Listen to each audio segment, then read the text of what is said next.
तमाम अपडेट्स के लिए।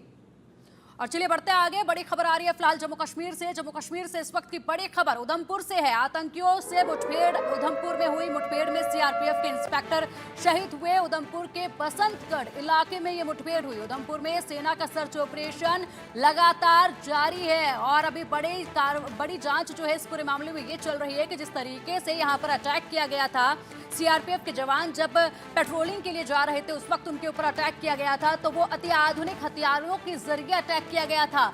तो सोचिएगा कि कैसे हथियारों के साथ घुसपैठ की है इन आतंकियों ने और जिस तरीके से उन्होंने अपने अति आधुनिक हथियारों का यहाँ पर इस्तेमाल किया है, उसकी जांच भी इस पूरे मामले में लगातार की जा रही है। उधमपुर में सेना के सर्च ऑपरेशन लगातार जारी है और साथ ही साथ मुठभेड़ में एक जवान शहीद हुए हैं, इंस्पेक्टर शहीद हुए हैं, क्योंकि पेट्रोलिंग के टाइम पर जब जा रहा था पूरा काफिला, उस वक्त अचानक से यह अटैक किया गया। आतंकी वहां पर घात लगाए बैठे थे। जम्मू कश्मीर के उधमपुर में सोमवार को आतंकियों की फायरिंग में सीआरपीएफ इंस्पेक्टर की मौत हो गई। सीआरपीएफ और जम्मू कश्मीर पुलिस की ज्वाइंट ऑपरेशन टीम रामनगर के चील इलाके में रूटीन पेट्रोलिंग पर थी। उसी दौरान आतंकियों ने गोलीबारी की।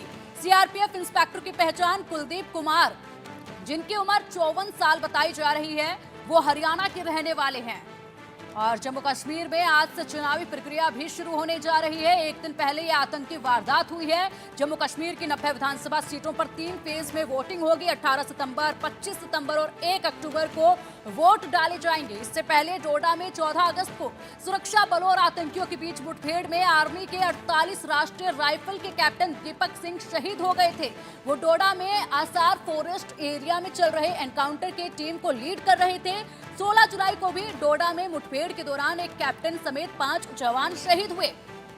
कल हमला जम्मू क्षेत्र में हुआ है, जो कई सालों से कश्मीर की तुलना में शांत रहा है। जम्मू में खास तौर पर पीर पंजाल रेंज के दक्षिणी इलाके में आतंकी गतिविधियों में तेजी आई है। यहाँ के घने जंगल और खड़ी पहाड़ियां आतंकियों के लिए सेफ गार्ड बन गई है और सुरक्षा बलों के लिए मुसीबत का सबब बन गई है। तो देखिए, पहले कश्मीर टारगेट रहता था, लेकिन अभी देखा जाए तो पिछले कुछ वक्त से आतंकियों का जो टारगेट है वो जम्मू हो चुका है और ऐसे में जम्मू में अभी हालात चिंताजनक हैं। चुनाव प्रक्रिया पूरी तरह से शुरू हो चुकी है। तमाम पार्टियां अपना प्रचार प्रसार का काम भी शुरू कर देंगे और विधानसभा सीटों पर 3 चरण में मतदान होने हैं। ऐसे में इस तरीके से लगातार जो खबरें मुठभेड़ की आ रही हैं, वो चिंता काफी प्रशासन सरकार की बढ़ाती हुई नजर आ रही है। क्या कुछ इसमें आगे कार्रवाई रहेगी? हालांकि सर्च ऑपरेशन काफी तेज इसमें चलाया जा रहा है। पूरी कोशिश की जा रही है कि चुनाव से पहले जितने भी आतंकियों ने यहां पर सीमा पार से घुसपैठ की है उनको ढेर कर दिया जाए और इसी सिलसिले में अब ये कार्रवाई काफी तेज होती जा रही है। लेकिन जिस तरीके से अब जो हादसा हुआ है, जिस तरीके से आतंकियों ने उधमपुर में मुठभेड़ जो की है और जिस तरीके से हमला किया है, वो काफी चिंताजनक है, क्योंकि यहां से पेट्रोलिंग के लिए पूरा सीआरपीएफ का काफिला जा रहा था। ये आतंकी पहले से घात वहां पर लगाए बैठे थे। अधिक अपडेट के लिए हमारे सहयोगी अजय हमारे साथ जुड़ गए हैं। अजय, देखिए, चुनाव होने वाले हैं, प्रक्रिया आज से चुनाव को लेकर शुरू हो चुकी है जम्मू कश्मीर में और ऐसे में एक इंस्पेक्टर इसमें शहीद हो गए हैं, मुठभेड़ हुई है, चिंता काफी बढ़ रही है यहाँ पर सरकार की और प्रशासन की।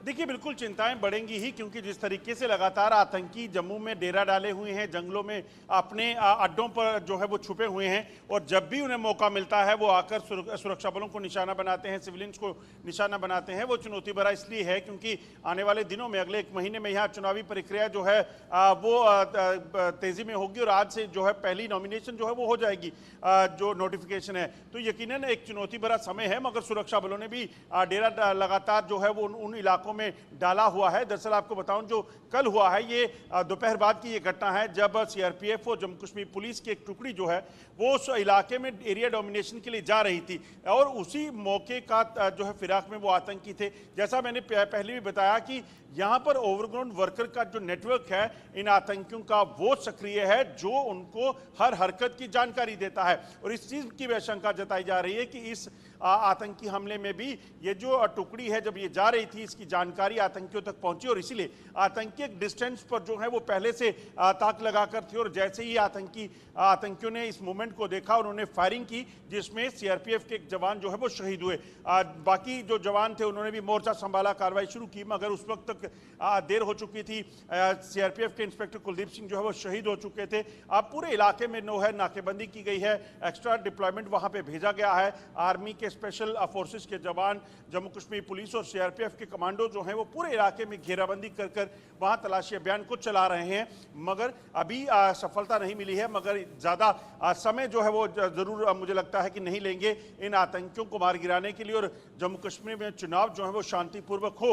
पाकिस्तान के नापाक इरादे जम्मू कश्मीर को जो है वो डिस्टर्ब करने की और जम्मू कश्मीर में चुनावों को भंग करने के या उनको कहीं ना कहीं उनमें बवाल मचाने की, उसको नाकाम करने की पूरी तैयारी जो है वो सुरक्षा बलों ने कर रखी है। ठीक है अजय, आप बने रहिए हमारे साथ। फिलहाल डीआईजी रईस मोहम्मद भट्ट क्या कुछ कह रहे हैं वो भी सुन लेते हैं।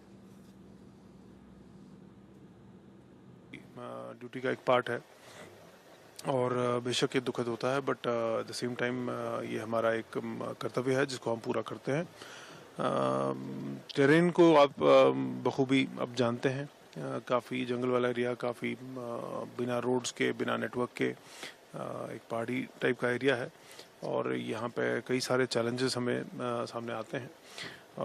हम कोशिश कर रहे हैं कि टेक्नोलॉजी को यूज़ करते हुए ड्रोन्स का और बाकी जो इंटरवेंशंस हैं उनका इस्तेमाल करके इस थ्रेट को ज़्यादा से ज़्यादा न्यूट्रलाइज कर दिया जाए। देखिए, ये ऑपरेशनल डिटेल्स हैं, इनके बारे में बहुत ज़्यादा जानकारी नहीं दे पाएंगे इस टाइम पे। जैसा कि मैं कह रहा हूँ कि ऑपरेशन अभी भी जारी है, तो कोई भी ऐसी इन्फॉर्मेशन हम अभी नहीं दे पाएंगे।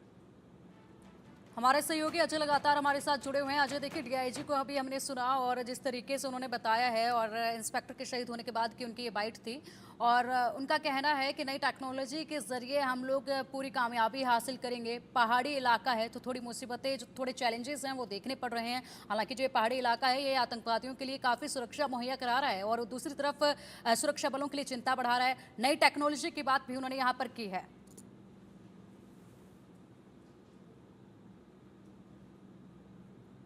सेना सुरक्षा बल यहाँ पे कर रहे हैं, जो जानकारियां हैं उसके मुताबिक परिचित में जहाँ पे ये हुआ है वहाँ पर सेना जो है अब अत्याधुनिक गैजेट की मदद से उस इलाके को ट्रेस कर रही है, स्कैन कर रही है, ताकि इस चीज़ का पता लगाया जाए कि आखिरकार आतंकी कहाँ छुपे बैठे हैं। इसके अलावा भी आपको बता दूं, जो पिछले दिनों सरकार ने फैसला लिया जिसमें वो ऊपरी इलाके, जंगल के इलाके, चाहे वो डोडा है, किश्तवाड़ है या फिर कठुआ रियासी का इलाका है, उधमपुर का इलाका है, बसंतगढ़ का, वहाँ पर इस तरह के अत्याधुनिक हथियार और इक्विपमेंट जो है वो इस्तेमाल किए जा रहे हैं। वहां पर सेना की डिप्लॉयमेंट के साथ साथ सुरक्षा बलों की एडिशनल डिप्लॉयमेंट की गई है ताकि आतंकियों की मूवमेंट को ट्रेस किया जा सके। वहां पर जो है गैजेट्स का इस्तेमाल किया जा रहा है ताकि इन आतंकियों की मूवमेंट का पता लगाया जा सके। आपको याद होगा कि कुछ समय पहले उधमपुर और कठुआ डोडा पुलिस ने जो है कुछ स्केचेस जारी किए थे जिसमें उन आतंकियों की तस्वीरें जारी की गई थी जो उस इलाके में सक्रिय पाए गए थे और उन पर 5 लाख रुपए का इनाम रखा था। ये वही स्केचेस हैं जो इन गैजेट्स की मदद से, उन स्कैनर्स की मदद से, HSTI और कैमरास की मदद से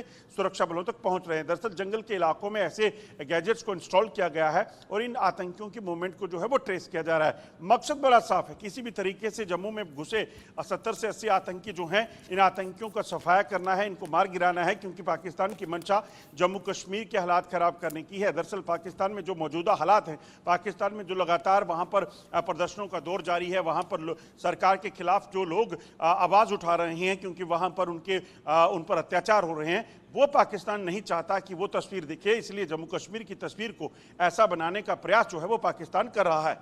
ठीक है अजय, फिलहाल हालातों पर आप नजर बनाए रखिएगा, समय समय पर अपडेट हम आपसे लेते रहेंगे। फिलहाल के लिए शुक्रिया इन तमाम जानकारियों के लिए।